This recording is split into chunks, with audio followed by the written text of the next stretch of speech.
Natasha, and thank you so much for joining me today. Well, I actually had a viewer send these in to me, and she was like, I've got lots of these. I believe they might even be wallpaper samples, but how would you use them? How might I use them? And this is going to apply to all pattern paper. I'm going to bring in several different things. I'm going to make lots of cards for you today using just a couple of ingredients. And I just want to show you some basic sort of layouts that you could use. And these are simple but stunning and heaps of fun to put together, most importantly. So I'm going to choose kind of, I guess it's a green, a red, and a blue, or a yellow, a red, and a blue. I like this combination anyway. And these are, I think they're 3 by 5 inches. So we have to kind of work within those parameters for these particular pieces. But of course, if you have a paper pad that is 6 by 6 inches, then, your options are even wider. I'm going to cut these down. I believe I did about 1 3/4 inches by, I think, 2.5 or 2 1/4 in the end, 2.5 it looks like, inches. And these are going to fit on, well, actually they are to fit on a card base that I had previously made and ended up not using. So that's the reason why I have this one. It is 6 by 3 inches. And there are no rules as to what size cards we should make or what size card bases or anything. And if they're funky sizes, then I just make my own envelopes. I make pretty much all of my own envelopes anyway. And so I have a video about that. It's an old video now, but it's still a goodie. In fact, it's one of my most popular videos on all the different ways, whether you've got long line cards, whether you've got square cards, whether you've got rectangle, weird shaped cards. I have something to work for all of those, and there's no measurements involved because measurements are not my strong point. Now, I have this pack of, these are the Stamperia Woodlands collection. This obviously has a whole collection that goes with it, but I just like these little die cuts. I think they're absolutely gorgeous. And when I don't feel like stamping and making a whole, like a whole focal point, a whole thing of it, I love these elements. So I have made sure to have some of these in my stash recently. I've been really enjoying picking some of these up and just sort of taking out that element for me. Sometimes I have more time, sometimes I have less time, sometimes I feel like getting really creative, and sometimes I don't feel like creating the toppers myself. So I'm going to use these today. Now, as you can see, there are lots of cute options. I also have like some bigger ones with those cute, gorgeous little mice on top of the flowers, a little bird, there's some acorns and some mushrooms. So I'll see what I go with in a minute. But just to add, like a little bit of zhuzh to this card, I'm going to use my corner chomper just to do 2 corners of each of these little rectangles that I have created. Now I'm going to do a little card front made out of vanilla malt cardstock, which is from Fawn. It's just a really gorgeous color that I found about, a year or so ago. I found it last year sometime, and I've been really enjoying using this in conjunction even with the white card bases or a white card front, vice versa, whichever way you like it. And it's just really fun to have something just a little bit different, just a little bit off. It's sort of like a light cream, yellow cream color, I guess.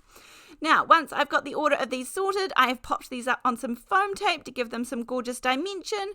Remember, we are looking for quick, easy, beautiful cards to put together using patterned paper, cardstock, backgrounds that you've made. I mean, if you've got gel prints that you think are a little bit dark or a little bit busy, then cut them down to be a smaller size, and then you can put them on a card like this.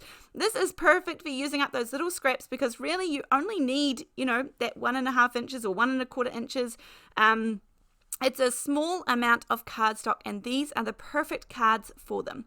So this is when I'm going to decide what I want to put on the fronts. It is a gorgeous little flower, a little mushroom, and then a couple of acorns. Now, we just want to remember that even with simple, beautiful cards, we can jazz them up just a little bit. Now, this is kind of like, it's almost like twine ribbon or burlap ribbon. It's something I picked up. This was in the bargain bin, and I think I paid maybe 50 cents in either a Spotlight or I'm not sure. It was a store in New Zealand. I picked it up super cheap, and I do love a good little bit of burlap, and so I knew I would be able to use this. If you come across these, pick them up. I think my favorite thing about burlap ribbon or twine is that you don't have to color coordinate it, right? Because it's such a neutral color. You know, you're not having to find the right type of blue or the right type of green and make sure it doesn't, you know, not an off green to what the green is that you've used on your card, or, you know, so that's why I love the twine so much. The burlap, it is simple, it makes life simple, and yet it adds that little bit of zhuzh, and so that's what we're after, in my opinion, of course. So I like to do a few little things to kind of, you know, take the card to the next level. So I'm putting this down on my little card base. Again, the card base is 6 by 3 inches, and I'll just make my own little envelope.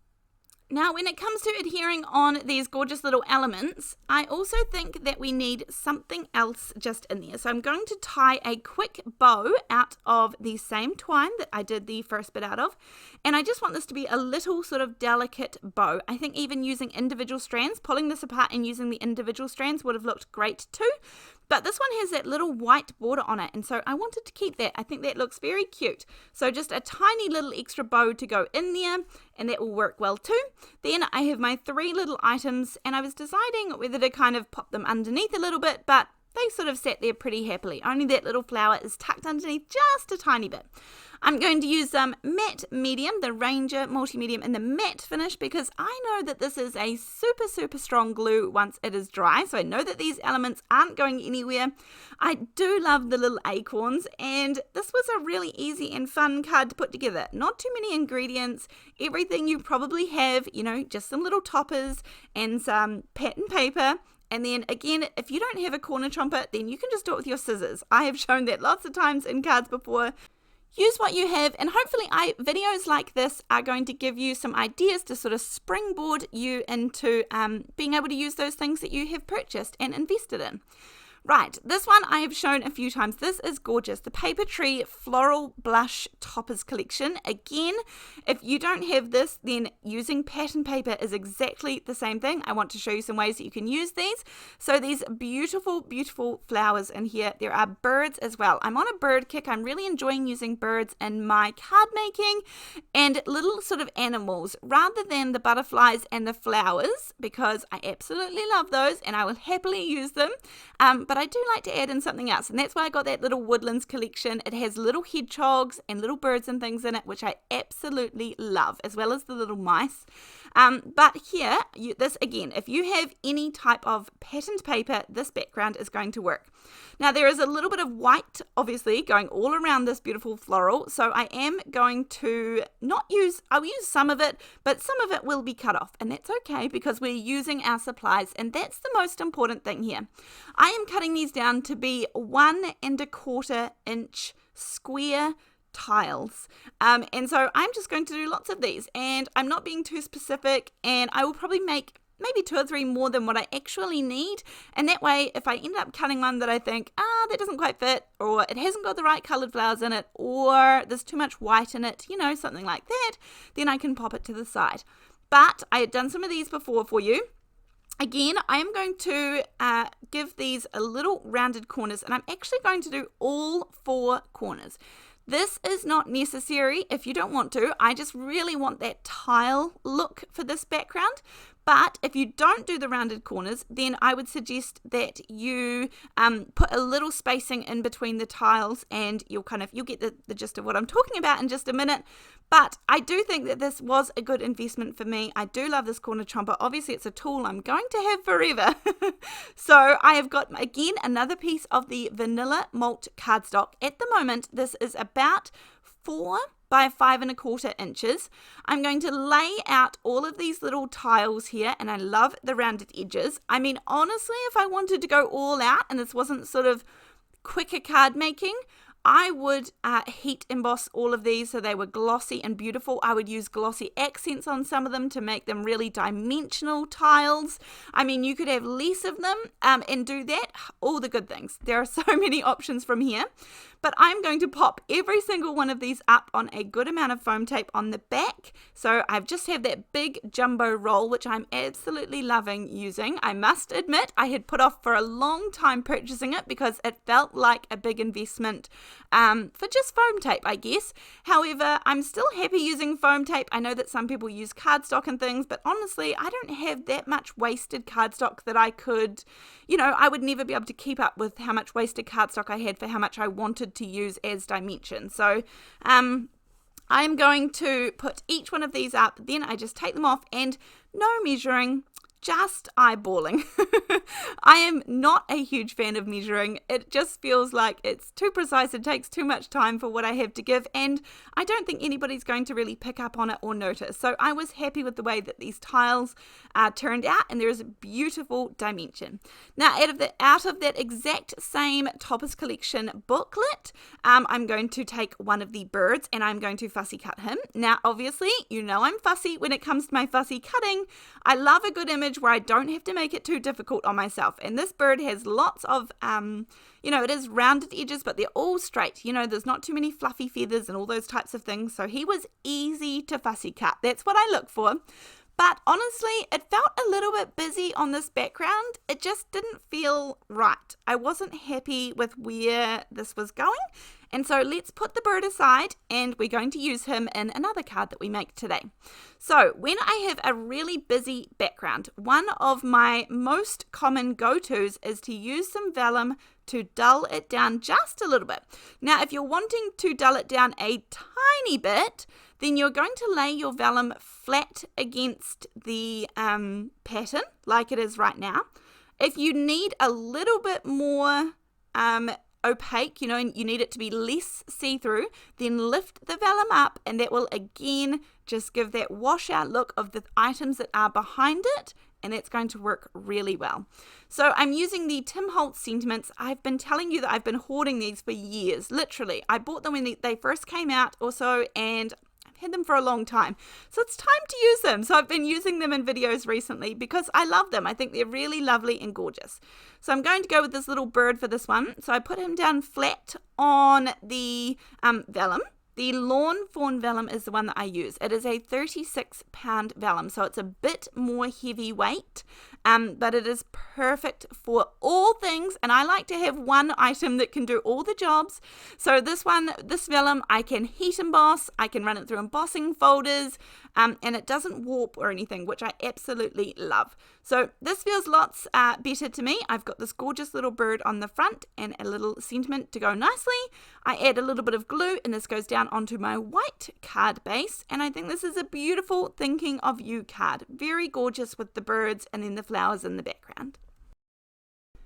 Right, today is a long video, but we are going to get through it because there are lots of really great options here that I just want you to get inspired by, and remember that definitely there is a way to use up all of these beautiful papers. So we are coming back to these ones now, and we're going to do another technique with these. Again, super simple. Now, as I said, these are 3 by 5 inches, so we have to work with that.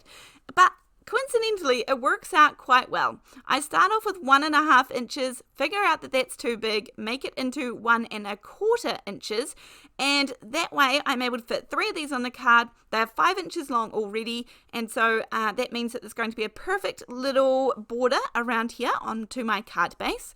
If you are enjoying this video, please remember to give me a thumbs up, subscribe if these are the kind of videos that you enjoy watching. If you enjoy watching my content, I would love to see you here for some more. At the end of the video, I will also have some more videos that will show you ways that you can use up more of your patterned paper, your pre-made pattern paper, coloured cardstock, all those good things. I have lots and lots of videos on how we can use up the things that we have in our stash. So this here is going straight down onto a white card base. This is 4.25 by 5.5 inches. And I use my liquid glue so that I have a minute to just adjust all of those pieces. And again, we're eyeballing here. We don't need to make this super perfect. Nobody is going to pull us up on it. Everybody just appreciates the card, and they're not going to pick apart the smaller, finer details about where you might not be quite perfect. So once I've got all of these down, remember that I cut 2 vellum circles because I wasn't sure which size I wanted to use. So I'm going to use up the other one because I don't want to just keep adding things to my little, leftovers and stash collection there. I want to make sure I use them.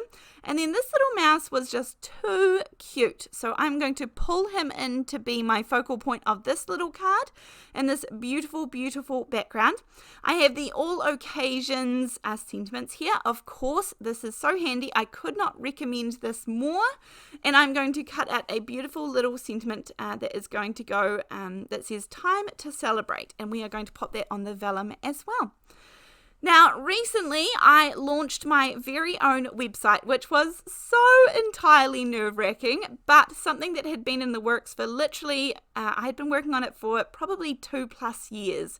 It's scary to launch my own website.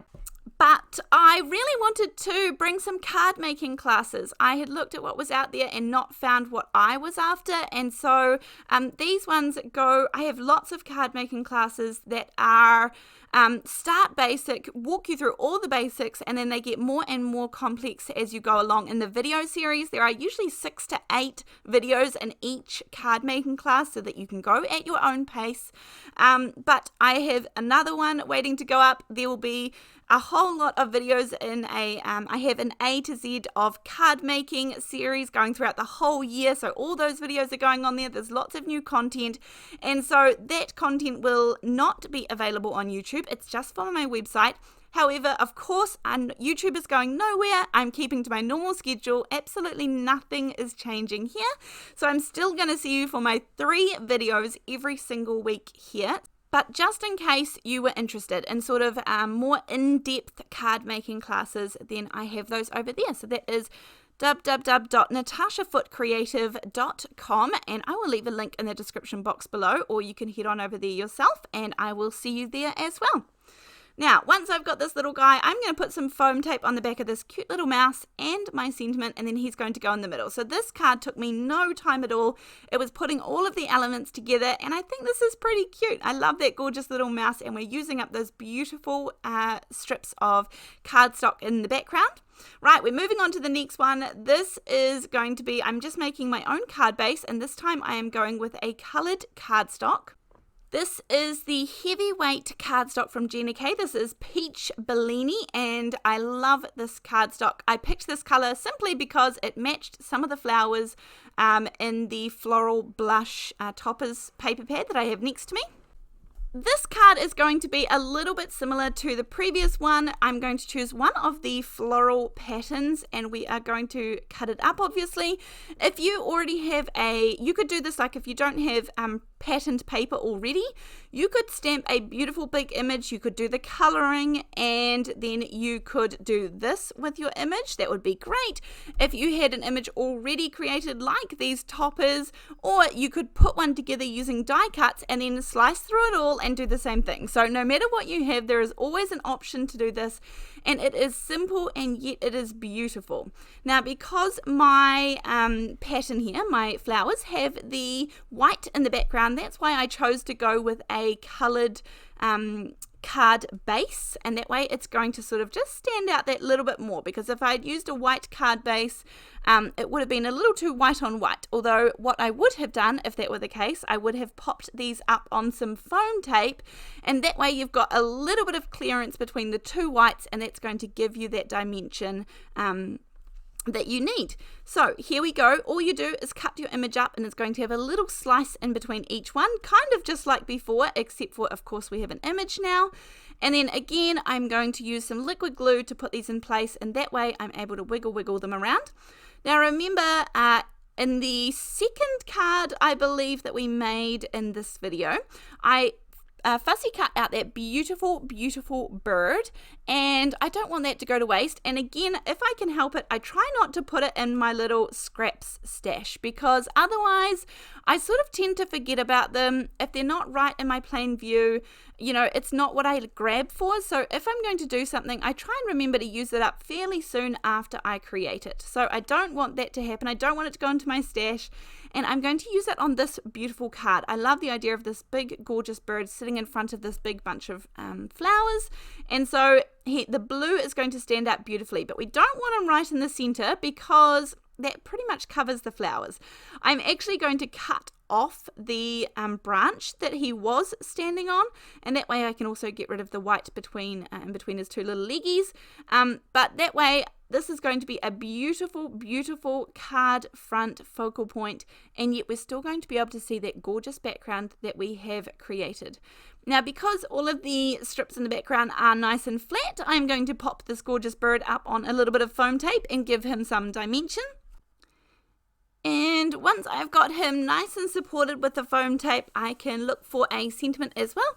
Now, of course, you could stamp out a sentiment. You could put it, even if you wanted to, you could probably stamp it in some black up the top there, and it would show up well enough on the background, but I didn't want to risk that. So I am, again, just going to use one of those ones from the All Occasions sentiment set. It was sitting there beside me, so it was ready to go, and I'm just going to take the one that says, "You're the best." I'm just going to use my long bladed scissors to cut down either side. I find this far easier than using a trimmer or a guillotine or anything like that when it comes to getting it nice and close to the sentiment.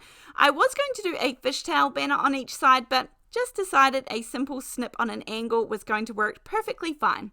Because this is going to go over the little bird's legs, I'm going to put a tiny little bit of foam tape on each side, and then I will put some liquid glue in the center, which is where his legs will hit. And this just goes down the bottom. It fills up this corner. If you wanted to, you could add some little gems to all of these cards that we have created today. But I hope you have enjoyed all 4 of these. I had so much fun putting together all of these. I hope it's given you lots of great ideas that you can also use, and I very much look forward to seeing you in the next video. Thanks for joining me on this long one, and I will see you then. Bye!